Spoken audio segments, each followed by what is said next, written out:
Hello and welcome everyone. Just about time for us to begin the webinar. Thank you for joining us this morning, evening for people who are joining us from other geographies. This is the first webinar in 2017 for WNS and with the Hackett Group. Our topic for today is driving agility in business models to get organizations ready for the future. My name is Ojas and I'll be the moderator for today, part of the marketing team at WNS. Just before we get started, as usual, a few housekeeping notes before we get into the conversation. For all participants, your audio is on mute, so for any questions, please use the chat function on the right-hand side of your screen. We'll note all the questions and take them towards the end of the webinar. Just so you know, there will be a poll during the webinar and there'll be a pop-up on your screen. All you've got to do is make sure you take the poll within the time frame mentioned. The poll results will be visible and we'll be discussing those during the session. So let us begin by a quick introduction to our panel of speakers today. We have Dan Melchard, Global Business Services North American Practice Leader for the Hackett Group, and Krishnan Raghunathan, Chief Capability Officer for WNS. I'll request both speakers to give a quick introduction before we get into the discussion, and Daniel, then you can start presenting. Let's start with Daniel. Sure, thank you. Can you hear me okay? Loud and clear, Dan. Okay, great. So good morning, good afternoon, or good evening, depending upon where you are. And I do want to start off by thanking Krishnan and the WNS team for inviting us to participate in this webinar. We hope you find it valuable and insightful. And yeah, by way of introduction, as I said, my name is Dan Melchior, and I lead the Hackett Group's Global Business Services Advisory Practice. I've been with Hackett almost 2 years now, but have literally spent the last 20 years designing, building, implementing, and optimizing global business services organizations. And most of those 20 years, about 15 of that experience has been as a practitioner. So I really understand the daily challenges of running a center. And they were multi-function centers, so not just finance, but IT, HR, and procurement. And then some of the companies I've worked for included Southern Wine and Spirits, Best Buy, Universal Music and Studios, along with Luxottica, the global eyewear company you know as Ray-Ban and Oakley, and the retail outlets such as Sunglass Hut and LensCrafters. So that's a little bit about me, and again, thanks for having us. Great, thanks, Dan. And this is Krishnan. As Chief Capability Officer at WNS, I am responsible for all the knowledge functions and our horizontal practices. Just like Dan, out of about 23 years of experience, I've spent more than 16 years working with global business services and working with different organizations, helping them gain more flexibility, agility, as we are calling it in our webinar today. You know, by virtue of my role, I do interact very closely with the senior executives and leaders across 200-plus client base that we work with.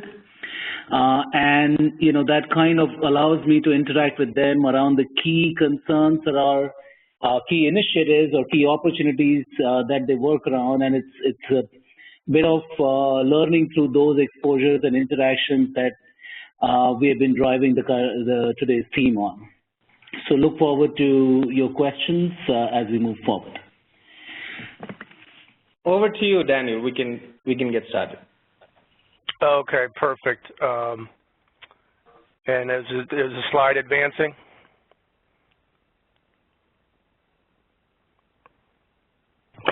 Yep, we can.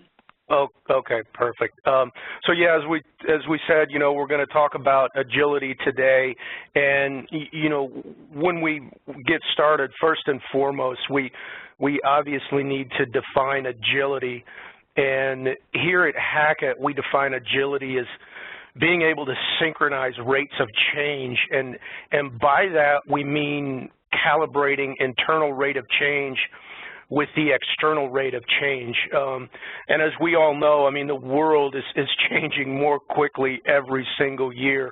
You know, the Earth truly has flattened, particularly in the last decade.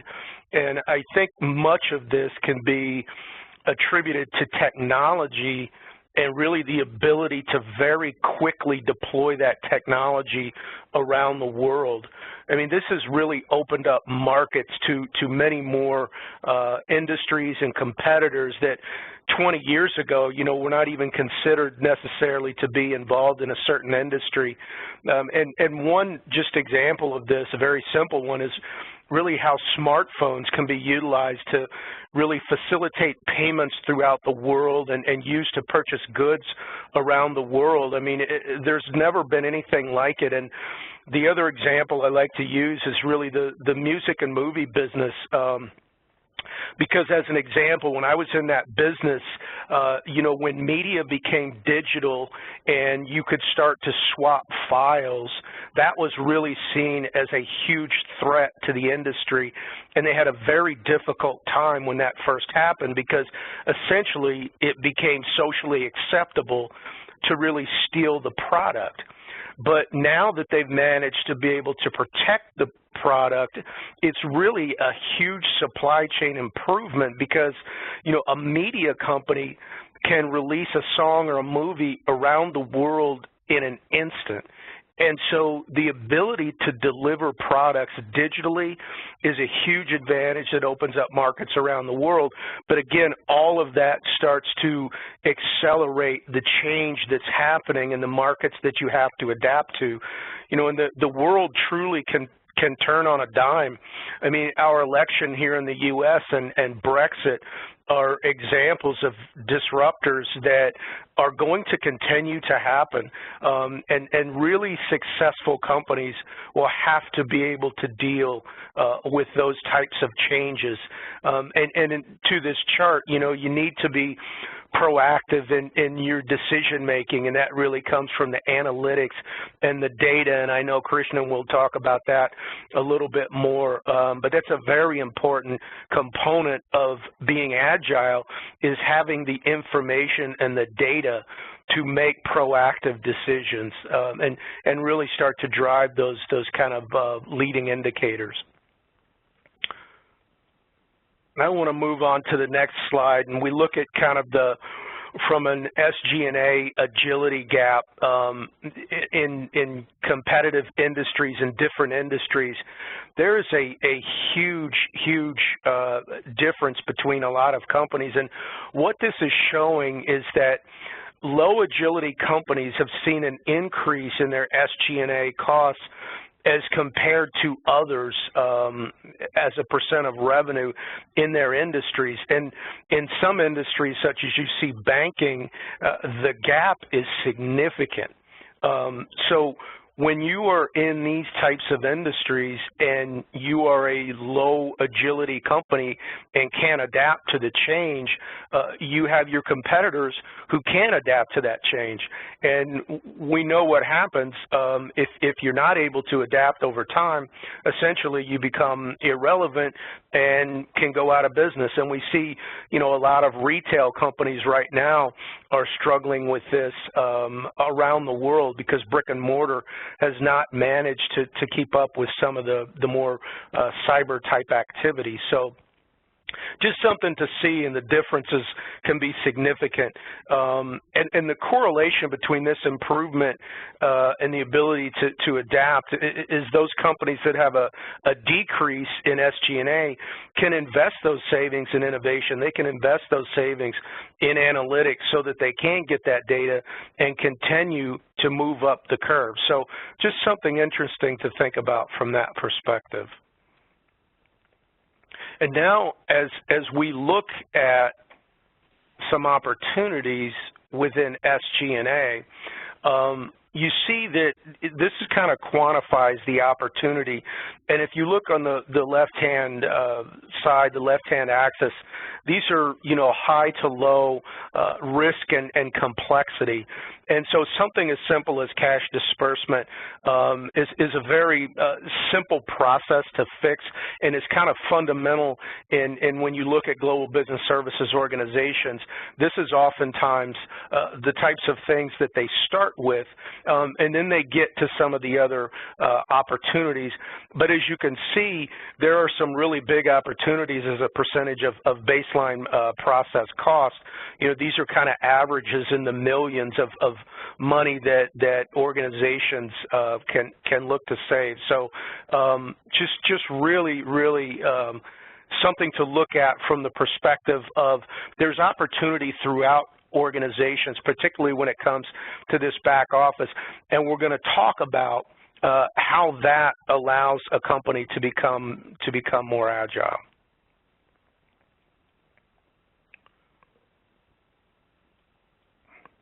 Now, let's talk about global business services a bit and the global business services operating models. And one thing I want to say here too is that, excuse me as the slide advanced on me, I know a lot of companies utilize or use the term shared services and global business services interchangeably. Here at Hackett, we believe there is a difference between global business services and shared services, but for the purposes of this call, I will utilize those interchangeably because a lot of people in industry still do that. So having said that, global business services operating models are really one of the most effective ways that enterprises can become more agile. And what's interesting with this chart here is that although global business services has been around for more than 20 years, most of the companies that operate at GBS are still in a stage one. And I'll explain the stages here a bit. Stage one is generally a single function organization that is focused mainly on cost. And by function, we mean finance, HR, IT, or procurement, among others. Now, 35% have moved into stage two, which tend to be multifunction and start to focus on end-to-end process and outcome design. And the best example I like to use here when it comes to end-to-end is the process of onboarding a new employee. In order to onboard a new employee, finance, HR, IT, and procurement generally all have activities to perform in order to get that accomplished. So prior to thinking of end-to-end design and outcome-based design, these activities were often done in a siloed manner with no one really responsible and accountable for the ultimate outcome, which is a productive new hire with a good onboarding experience and an efficient and effective process for the hiring manager. And then, so that's a good example of end-to-end.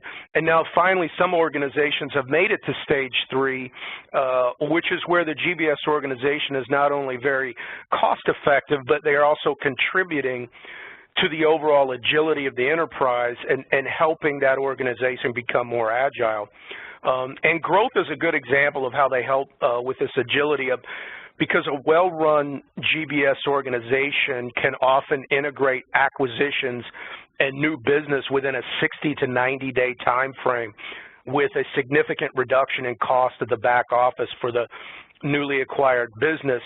And as well, they can also help with divesting businesses should that become a part of the enterprise strategy. So we anticipate that GBS strategies will continue for years as it's proven to be a very effective strategy in allowing the business to focus on their core competencies, which tend to be running the business, growing revenue and profit, and taking care of the ultimate customer or consumer.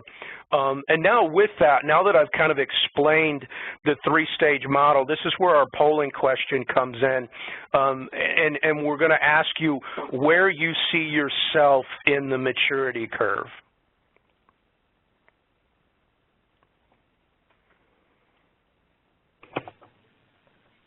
So there's a polling question, participants, on your screen.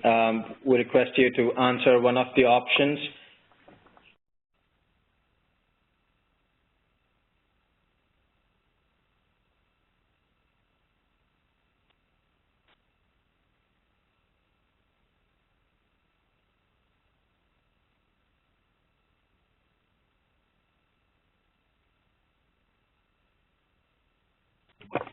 We have a few more seconds to go until you can submit your answer, so please do so now.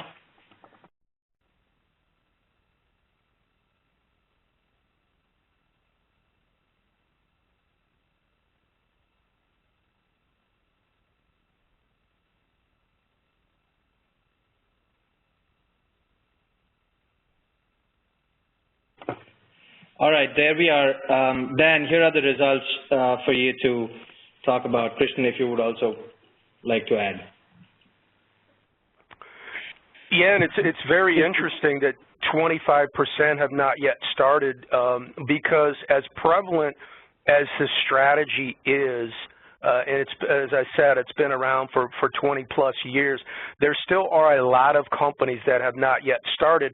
The good thing with that is there's a lot of learnings that have happened over time. So your ability to move from a stage 1 to stage 2 and up to stage 3 has been greatly accelerated over time simply because of the lessons learned of the past. So it's not a bad place to be in D, not yet started. And Krishnan, I don't know if you have any further comments on that as well.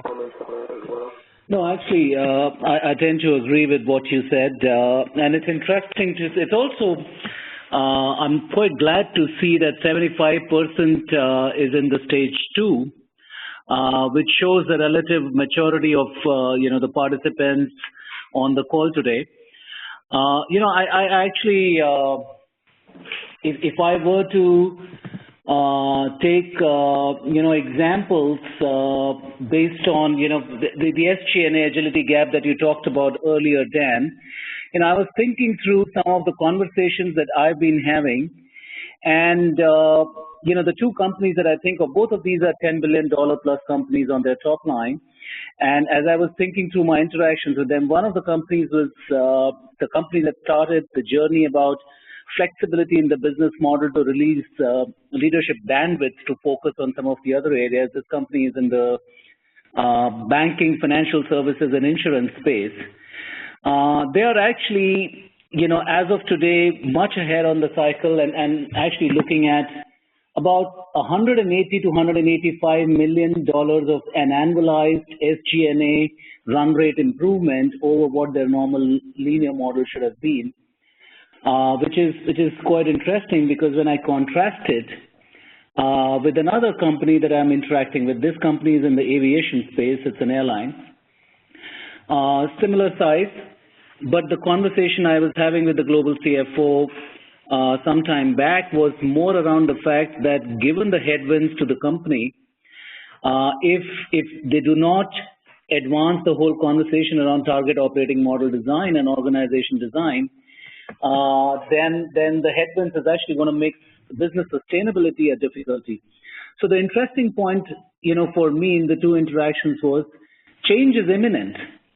As you talked about in your earlier slides, the external environment is driving the change. So whether we respond to the change when we are forced to respond to it, or we embrace change as an opportunity, is what determines which side of the curve you're going to be.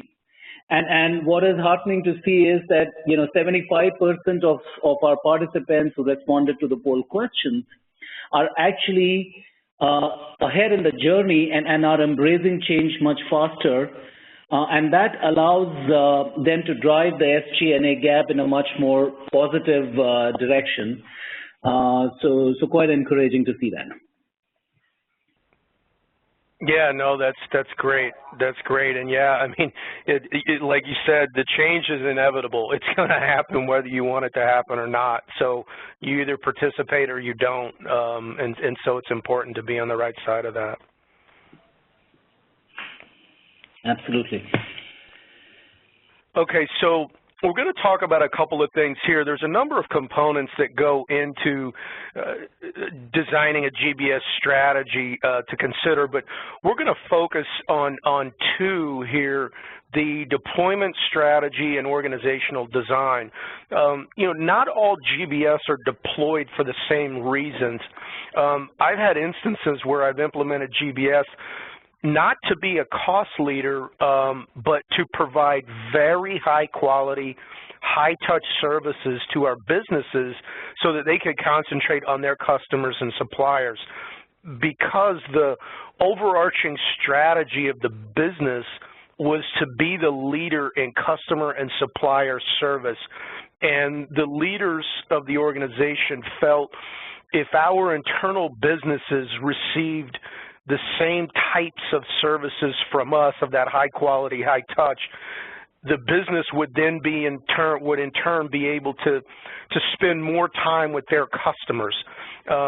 And as well, the GBS was deployed to integrate acquisitions. So it was more about high touch and service and integrating acquisitions. And the great part about this story is when we started the journey, the company was about $3 billion in revenue and grew to more than $12 billion over a few-year period. And much of that growth was enabled by the GBS strategy that I just talked about. Now, organizational design is also a critical factor, and you know, how do you design a GBS? And I'm actually going to go back a slide here. How do you design a GBS that is serving multiple, oftentimes disparate businesses that can be scattered, you know, around the globe? You know, regional, or do you set up the consideration is, do you set up a global, a regional, or a local model, as well as, you know, considering where the GBS will report? You know, is it going to report to function leaders such as finance, IT, or HR, or will it report to corporate, or in some cases I've seen it even to a business? Now, I personally believe, in my experience, that reporting to the C-suite and in some cases the CEO or COO can be very effective because it allows the GBS to have a seat at the table and participate in those strategy discussions that can allow the GBS to truly add value to the organization versus just being, you know, more of a cost play. And Krishna, I think you had some thoughts on this as well, in your opinion and what you've seen. No, see again, when we look at the strategic choices for the GBS model, which is the slide that's on the display now, while, you know, when you think about the mandate and the deployment strategy, the starting point can be compliance focus. And as I was thinking through this, I actually went back again to the SG&A gap, because that slide actually, you know, does the talking with the numbers. When you look at that slide, you'll see that the biggest business impact of agility in the business models in the banking financial services space.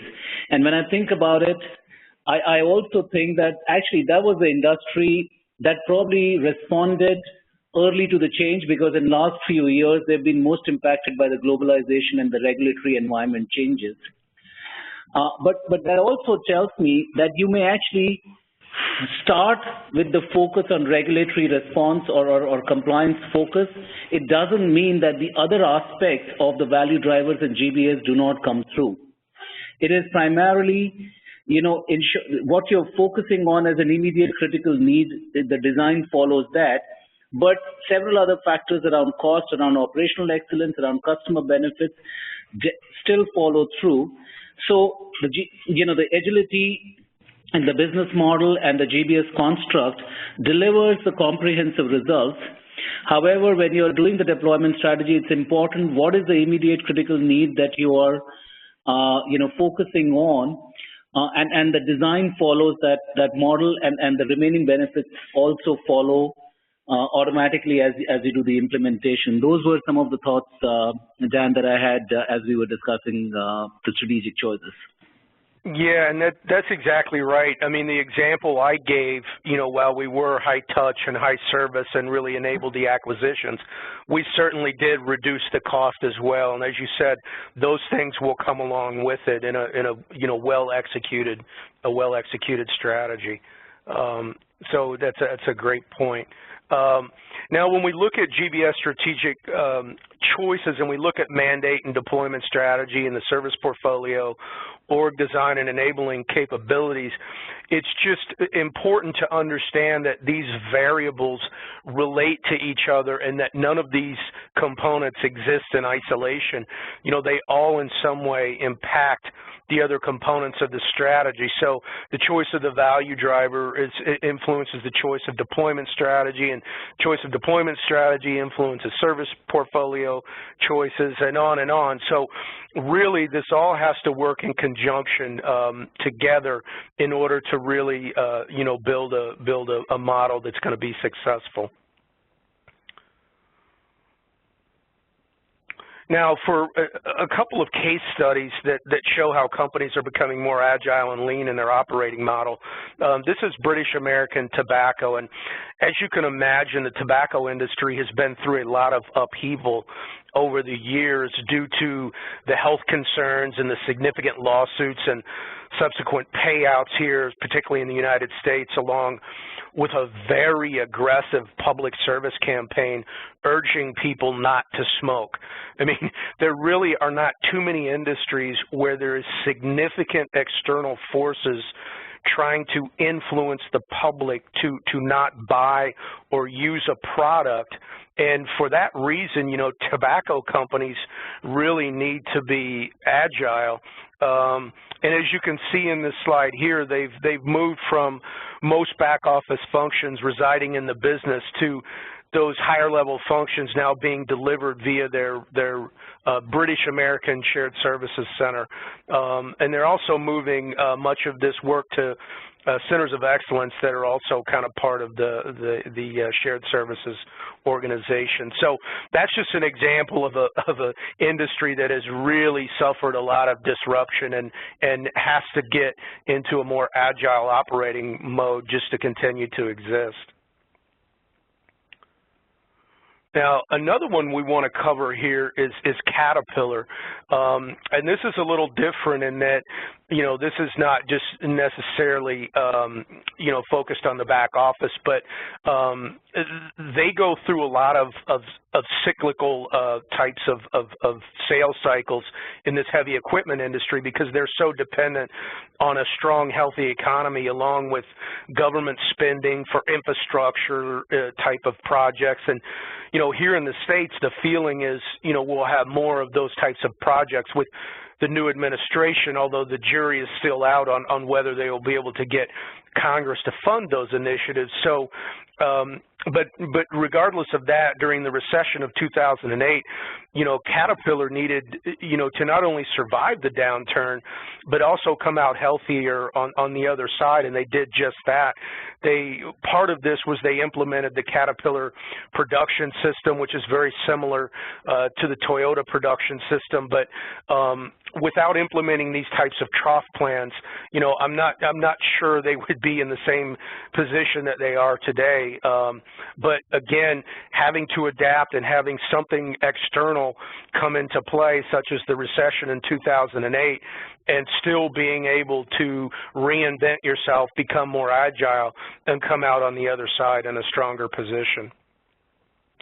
And then finally, one other example, and I'm just trying to give examples here of different ways to become agile. You know, BMW implemented a flexibility program that allowed them to significantly reduce the volume of work without having to lay off employees. And so, as the slide says here, you know, they can bridge a 30% decline in cyclical sales without layoffs, and that's an incredible thing, because I think this is really important, because I've always believed that people, meaning employees, are ultimately what makes any organization successful. And you know, I can't remember which industrialist said it, but it was either Carnegie or maybe Vanderbilt that said, you know, you can take my money, my warehouses, my factories, my rail cars, and my boats, but if you leave me with my people, I will get it all back.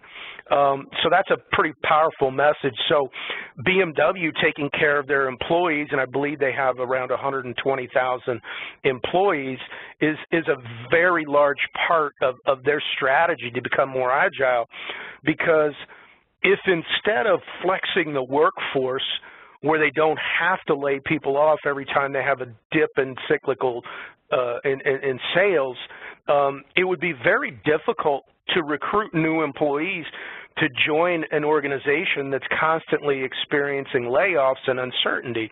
So this was a really good way for them to become more agile in a business that you know, they know can be cyclical as well.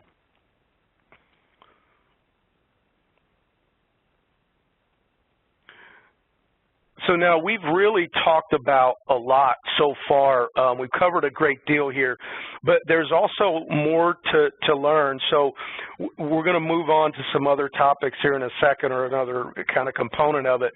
But with both Hackett and WNS, we have presentations and insights into agility and what other companies have done.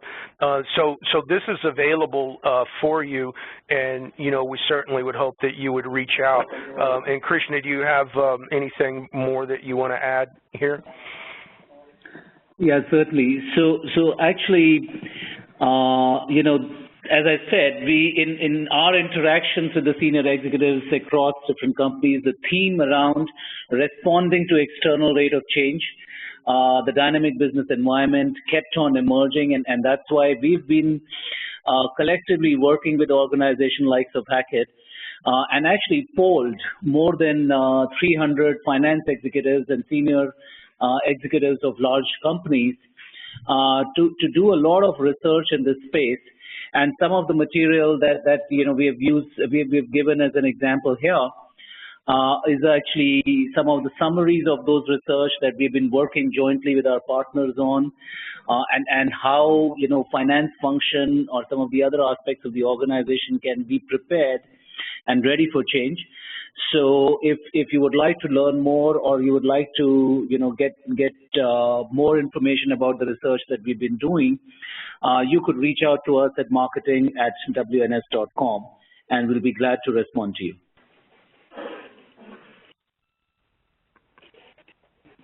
Perfect, thank you.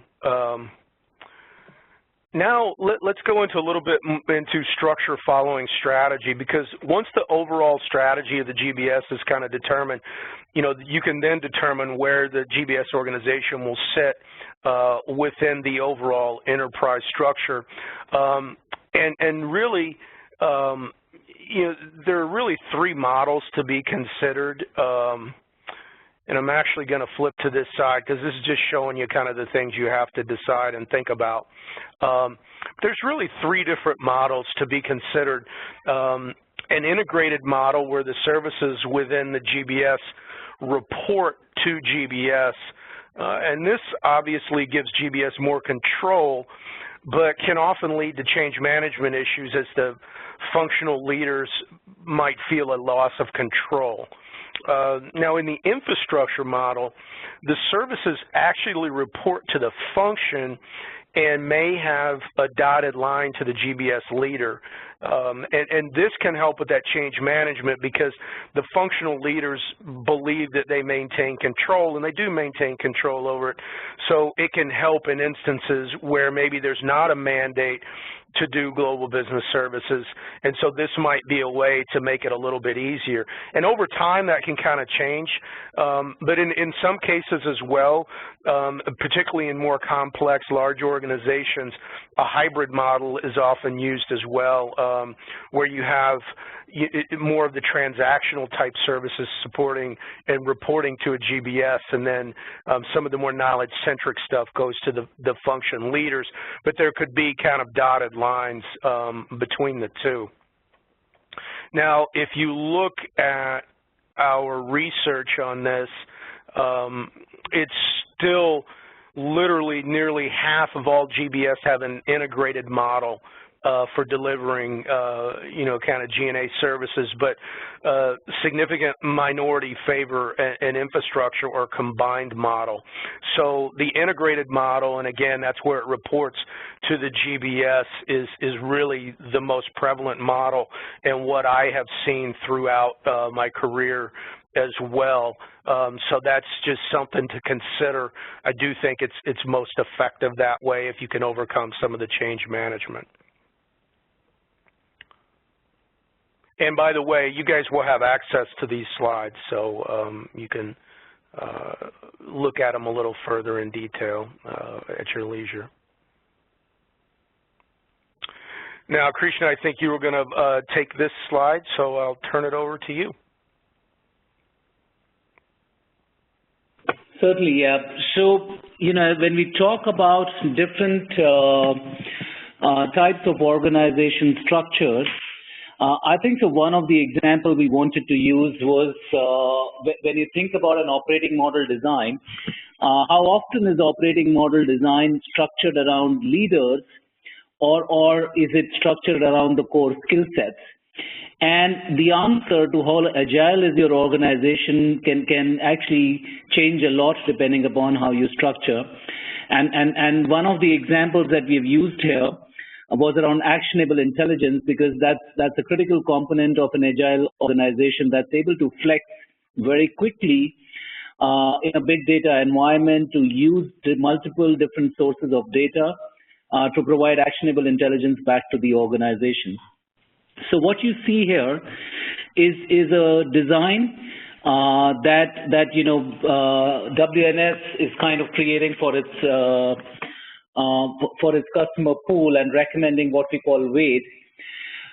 Primarily, analytics typically in most organizations traditionally is structured by leaders or functions. So there is financial planning and analytics, there's sales force effectiveness analytics, or there is marketing, or different forms of analytics residing in silos in different functions. And when you think about it, analytics is actually built around these 5 layers. So the first one is the data layer, where people with the right skill sets should be able to exploit all the internal and external sources of data, and be able to extract and tap into the right data sources, extract the right amount of data. Then comes the research layer, where the core skill set is to make that data more and more relevant to the outcomes that you're driving. And this is an entirely different skill set from accessing data. Takes us to the third layer, where actually the data analysts or statisticians actually try to start making sense of identifying patterns, make predictions, make predictive analytics. And then once they're able to create a proof of concept in the models, that whole model from data source to research layer to analytics layer can be productized into something that produces weekly, daily, monthly actionable intelligence report. And then comes the visualization layer that provides that data in a format that is understood by the senior executives.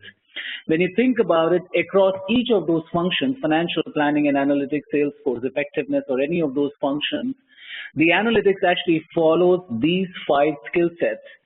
And when you build an organization actually around the skill sets and not around the leaders, its flexibility to move across different data sources and be able to exploit the available amount of data and sources very quickly and respond to different insight requirements very quickly offers a very different landscape. So this was an example of where agility can be driven in operating model design, in whether you structure it by leaders or whether you structure it by skill sets, and don't know if there is one single answer, but probably the hybrid design is the best model we've seen work for organizations who are progressive in their thinking. So that's what I wanted to share as an example. Dan, over to you. All right, thank you. And I'm going to go back to this for a second. I love this example because the really, really world-class, great GBS organizations are very good at actionable intelligence, and not just for themselves and the work that they're doing, but they're mining that data to look for, business decisions that they can make. And a lot of times some of this stuff has not been seen before in the organization. And I'll just give you a really quick example of something that happened with one of our clients. They had credit applications were being processed, decentralized in all the different businesses, and they brought that into their GBS organization just because they thought it could be done more efficiently. And it was done more efficiently, so they were saving money. But the GBS organization, as they started to look at it, they noticed that there was a percentage of 10 to 15% of credit applications that got completed and approved that did not result in any business. There was never a sale made. And when they noticed that, they're like, well, why would that be? The businesses had never noticed it before because it was too spread out to see the scale of it. And so they went back out to their sales team and said, what if we, gave you this report and these were warm leads, and you could go back and contact them and say, hey, we approved you for credit and you didn't buy anything. What happened? And they did that, and they saw a real nice uptick in revenue because, they had these warm leads. And so that's an example of a very simple example of what you can do with the data, and you can see things that perhaps haven't been seen before when they're not into a GBS type environment. So I love this example, so I just wanted to kind of add that as an example. Now, if we look, here's a couple more just case studies. Siemens has redesigned their shared services operating model to really, counter their declining value growth. And so what you see here is they went from a model where many of the functions reported to the functional leaders, and now they've pulled those services into a more integrated GBS model where they can look at things more from an end-to-end perspective, and they can really start to get the businesses, again, focused on those core competencies of growing profits and revenue and taking care of customers and consumers rather than, concentrating on some of this back office stuff. And then we have another very quick example is Shell. And as you can imagine, I always love this visual because it shows gasoline at $1.04. I wish it was still there, but you can imagine the volatility in that industry and what we saw with declining crude prices and the things they have to deal with, and whether it would be potential conflicts that disrupt supply chain. It is very important for companies in the oil and gas industry to really be agile simply because of the nature of the industry in which they work and the volatility that can come with that. So this is just an example where they really started to look at stuff from an end-to-end perspective, kind of like they talk about with the onboarding an employee. So these are just some examples of companies that have been operating in GBS environment for a long time and have really been very good at it, and their models just kind of evolve a little bit. So we'll do that. Now, so before I get ready for questions here, I want to hit this last slide where the need for structural improvement and agility, really a call to action. You can see here where G&A functions as a cost, as a percent of revenue, is leveling out, but the pressure never stops. And for those of you that are currently in a GBS environment, you know that cost pressure never stops. So you're asked to do more with less, continue to add value. But you can see the decline, and our forecast is really showing that to continue to decline. But the real world class where Hackett believes you need to be in order to compete to win is even significantly lower than that. And that's where those high agility companies, that's where they're going to be. So really now is the time to get going.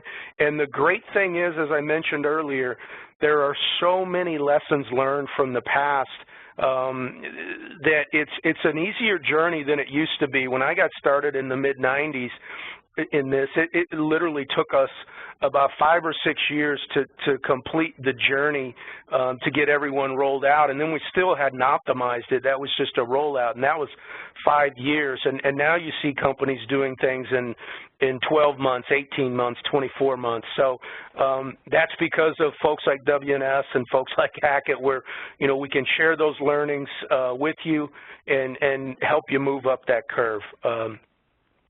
So with that said, I think we're right at 15 past the hour, which I think is where we wanted to start the questions. So we hit that right on the button. Thank you, Daniel and Krishnan, for the insightful session. We have a few participants asking us if we will be sharing the deck, and I know, Dan, you mentioned it, but we'll be having a recording of this webinar uploaded on a section of the WNS.com website, and all of those who actually registered for this are on our mailing list, and you'll get a link for the recording. Now, we're going to quickly cover a couple of questions that we had here, and most of them will obviously also be in the recording, and we'll try to answer them. So one of the first question goes like this: how does a service provider approach work in order to build an agile organization? So I'll have Dan or Krishnan, whoever wants to answer that first. I will react, and Dan, and then I'll request you to react to that. So I think there are two aspects. When we say service provider, I mean, are we really saying offshore service provider or any service provider? So it's important to bring that relevance, because there are different roles different people play. And, I would differentiate between service providers who are advisory by nature, by virtue of the access to information and access to insights they have by research capabilities they have, and then practitioners who are able to provide insights, or who are able to provide support by virtue of actually practicing and doing some of the recommendations that we are talking about, and both of those are important. So in its ability to share best practices, and its ability to provide benchmarks, the kind of benchmarks we talked about today, be it numbers, and being able to also provide a platform for some of these, recommendations to go live. There are various roles that service providers play in building the model around the more agile organization. That's how I view it. Dan, your views? Yeah, no, I would agree completely. Yeah, there are different expertises that are out there, and many different things that providers can bring to the table, and I think that's where kind of a blend comes into play. You don't see some of the massive deals that you see before, and things are done more surgically, with providers that have an expertise in certain areas, and that seems to be kind of the trend, and it seems to be very effective. I've used that in my past because there are a lot of companies that have a lot of experience that can really help you move up that curve a lot more quickly. So that's important to note. Not sure why this slide advances automatically, but there we go.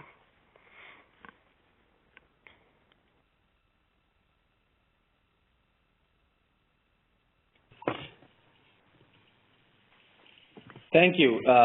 Thank you, Dan and Krishnan. Just another one here. Does GBS or a global business services approach apply to all industries or verticals? I think a better question would be: is there an exception here? Would there be an exception here that we would want to watch out for?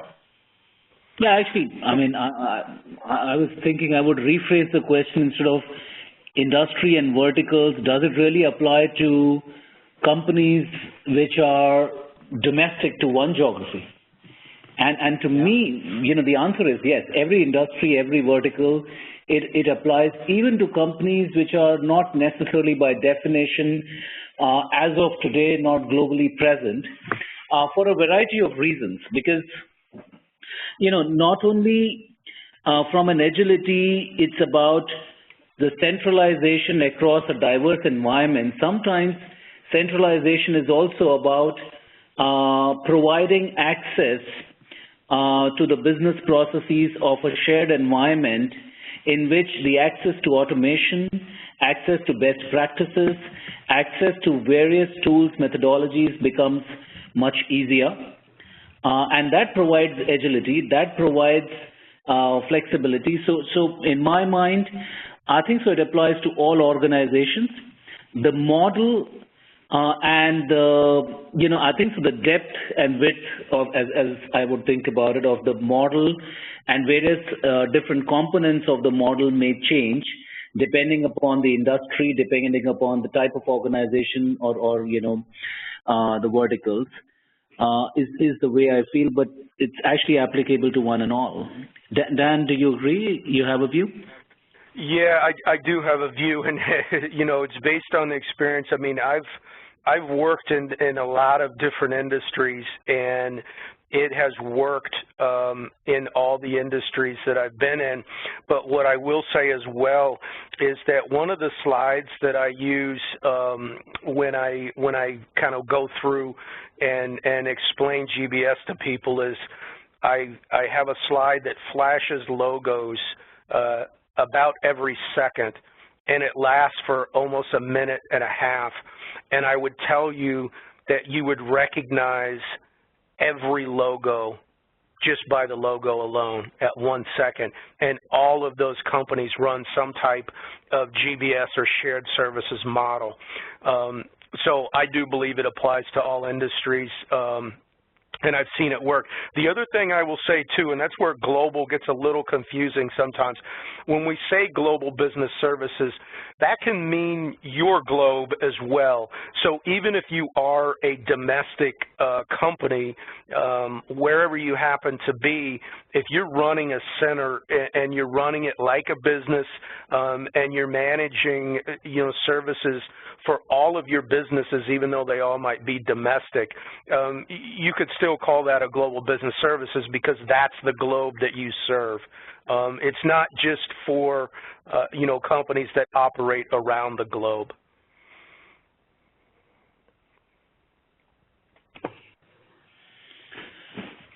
Sure, thanks. Thank you, Daniel.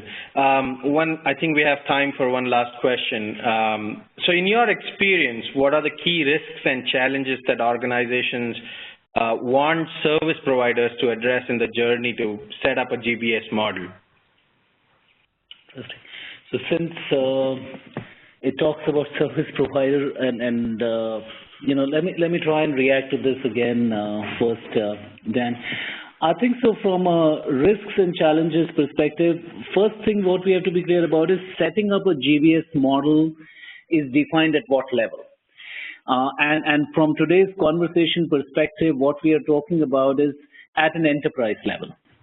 So when we are talking about at an enterprise level, there are various risks. The strategic choices that we talked about earlier in one of the slides in terms of what are the key focus areas and various other aspects of location, the sourcing choices. There are various components at the time of setup that are very critical to address, and making basically not having that kind of clarity on the thought process. I'll actually go back, request you to go back to that slide, and that will, on the screen. I think so. It's slide number 10. If you can go back to that. So on 10, the different components. What is the value of GBS? What is the primary strategy? If you walk through these steps, and if you build the correlation right at the time of design, it helps you eliminate risks associated with setting up a model that's not catering to the core strategy or of the design that you were looking at. And then it comes to actually the service provider that provide the services themselves, the likes of WNS. And there are various other aspects around risks and challenges around, the selection criteria, the pace of, at which the GBS setup moves, the sequencing, and there are various other aspects in terms of the transformation and the transformation sequence. And I think so there are several other methodologies that address each of them as we go through the journey. From an enterprise level, some of the key questions that are on the slide that is on the display right now, the right strategic choices is actually, if not following that kind of an approach, can be a key risk or challenge in my mind. Dan, your views, please. Yeah, I would concur. I mean, it's extremely important to consider all these, and again, the correlation that they have to each other. So, for example, if you don't have a mandate, your change management is going to probably be a little bit more difficult and more prevalent in you having to engage in those types of activities. So, all of these components come together. But again, the beauty of the service providers is that they've done this before. And there is a method to it, and there is science behind it, if you want to call it that. And I think that's the real advantage that the providers bring, because they have a lot of experience in ensuring that all of these components fit together, which is extremely important. And you want to be successful early on. If you're not successful at your first piloting and sequencing and it goes, poorly, it's going to be difficult to get the other things done. So it's important to get off to the right on the right foot.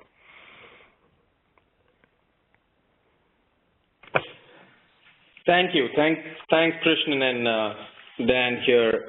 I think with just a couple of minutes to go to the hour, we'll bring this webinar to a close.